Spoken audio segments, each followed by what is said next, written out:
करेंगे इस वक्त की बड़ी खबर के साथ। महाराष्ट्र के सीएम देवेंद्र फडणवीस होंगे, यानी कि सीएम फेस पर जो पिक्चर अभी तक क्लियर नहीं थी वो अब क्लियर हो चुकी है।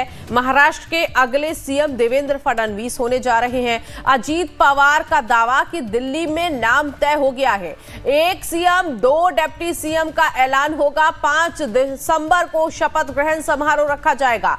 तो अजीत पवार ने इस पूरी पिक्चर को क्लियर कर दिया है और अजीत पवार ने कहा है कि देवेंद्र फडणवीस ही अब अगले सीएम होंगे और इसके अलावा 2 डिप्टी सीएम बनाए जाएंगे। 5 दिसंबर को शपथ ग्रहण समारोह होगा।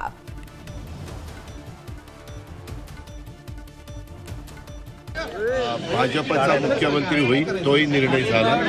राहिलेले 2 पक्षाचे 2 उपमुख्यमंत्री होतील हाही निर्णय झाला। मुख्यमंत्री पदाची शपथ किती तारखेला आणि किती वाजता? 5 तारखेला, अंदाजे 5 तारखेला, अंदाजे 5।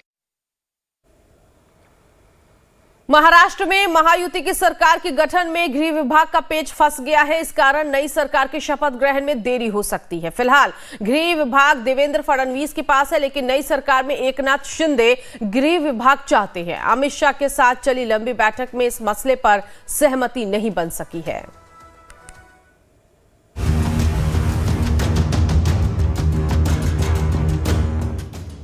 महाराष्ट्र विधानसभा चुनाव के नतीजे आए 1 हफ्ते का वक्त हो चुका है, लेकिन अब तक सरकार की तस्वीर साफ नहीं हो पाई है।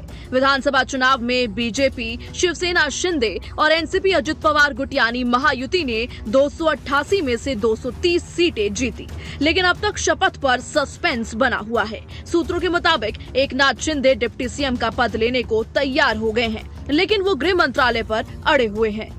29 नवंबर को शिंदे दिल्ली में गृह मंत्री अमित शाह से मुलाकात के बाद मुंबई लौटे और सभी कार्यक्रम रद्द करके अपने गांव सातारा निकल गए। देखो, नाराज होके गांव नहीं चले जाते, नाराज होके यहाँ भी रुक सकते थे, लेकिन वो एक पार्टी के नेता है, उनको पार्टी चलानी है और पार्टी का डिसीजन लेते वक्त उनको थोड़ा सोचने के लिए वक्त भी चाहिए। आप देखते होंगे सीएम ये 24/7 काम करने वाले हैं, हर कोई जानता है ना। वो लोगों को यहाँ रह के टाल सकते, मिलना तो पड़ेगा भाई, 2 भी बजे तो सीएम को तो मिलना ही पड़ेगा।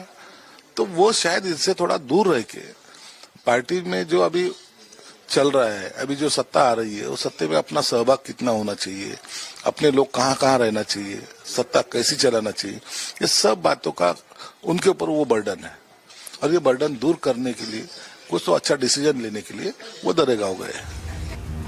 सूत्रों के मुताबिक अमित शाह से चर्चा के बाद भी विभागों को लेकर गठबंधन में खींचतान मची हुई है। इस बीच शिंदे गुट के वरिष्ठ नेता संजय शिरसाट ने एकनाथ शिंदे की नाराजगी की बात से इनकार किया। सूत्रों से मिली जानकारी के मुताबिक बीजेपी गृह, राजस्व, उच्च शिक्षा, कानून, ऊर्जा, ग्रामीण विकास अपने पास रखना चाहती है। वहीं शिवसेना को हेल्थ, शहरी विकास, सार्वजनिक कार्य, उद्योग ऑफर किया है। इसी तरह एनसीपी अजित गुट को वित्त, योजना, सहयोग, कृषि जैसे विभाग देने की पेशकश की गई है। वहीं सूत्र ये भी बता रहे हैं कि संघ से हरी झंडी मिलने के बाद सीएम पद के लिए देवेंद्र फडणवीस का नाम फाइनल है। शपथ ग्रहण 5 दिसंबर को हो सकता है। शिवसेना और एनसीपी की ओर से एक डिप्टी सीएम भी शपथ लेंगे। वहीं संजय शिरसाट ने भी सोमवार तक महाराष्ट्र की तस्वीर साफ होने की तरफ इशारा किया। मुझे लगता है मंडे के दिन उनका भाजपा का गठन नेता चुना जाएगा और उसके बाद लगातार 1 या 2 दिन में सीएम की शपथ ग्रहण होगी, उसके साथ कुछ मंत्रियों को भी होगी। लेकिन इन सब के बीच जो सबसे बड़ा पेच फंसा है वो है गृह मंत्रालय को लेकर। शिंदे सरकार में डिप्टी सीएम देवेंद्र फडणवीस के पास ही गृह मंत्रालय था, वो इस मंत्रालय को छोड़ना नहीं चाहते हैं। वहीं शिंदे गुट का तर्क है कि अगर डिप्टी सीएम का पद हमें मिल रहा है तो गृह मंत्रालय भी उन्हें ही मिलना चाहिए। शाह के साथ बैठक में भी इसका हल नहीं निकल पाया है। माना जा रहा है कि इस विवाद के चलते शाह की बैठक में कैबिनेट गठन पर कोई समाधान नहीं निकल सका। तो वहीं नतीजों के 7 दिन बाद भी सरकार नहीं बनने को लेकर संजय राउत ने महायुति पर निशाना साधा। तो दूसरी तरफ संजय शिरसाट ने राउत के आरोपों पर पलटवार किया। 132 लगभग 140 विधायक है बीजेपी के पास, यानी लगभग बहुमत है।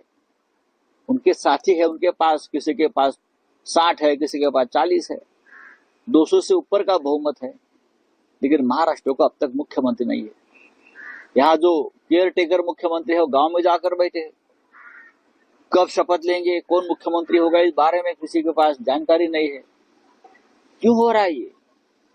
बात ऐसी है कि जो निर्णय यहाँ आया है वो बहुत ही अनैसर्गिक निर्णय है।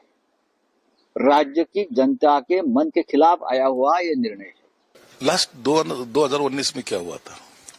1 महीना सरकार क्यों नहीं बनी? क्या वजह थी उसकी? हम ही लोग थे ना उनके साथ में। हमको तो 8-8 दिन होटल में रख दिया था। भाई बाहर नहीं जाना, ये नहीं ना, लॉक जैसे लॉक लगाते वैसे रखा था। फिर भी सरकार क्यों नहीं बनाई? सवेरे की शपथ विधि किसने ली थी? ये शरद पवार के आदमी ने लिए थी। ये सब बातें वो टाइम जो हुई उसका उनको अभी वो भूल गए। अभी 8 दिन नहीं हो रहे तो उनको ऐसा लग रहा है कि क्यों नहीं सरकार बन रही। तुम्हें दिक्कत क्या है? कुछ अच्छी सोच रख के हम अगर सरकार बनाना चाहते हैं तो वो हमको तो वक्त लगेगा, और मुझे लगता है वो नाजायज भी नहीं है। अच्छी सरकार देखने को आपको भी मिलेगी। महाराष्ट्र में सरकार गठन को लेकर 1 दिसंबर को महायुति की बैठक होने के आसार हैं। इसके लिए बीजेपी के 2 ऑब्जर्वर्स मुंबई आएंगे। इनकी मौजूदगी में बीजेपी विधायक दल की मीटिंग होगी और मुख्यमंत्री के नाम का ऐलान किया जाएगा। सूत्रों के अनुसार 5 दिसंबर को मुंबई के आजाद मैदान में शपथ ग्रहण समारोह हो सकता है। Bureau report, live times.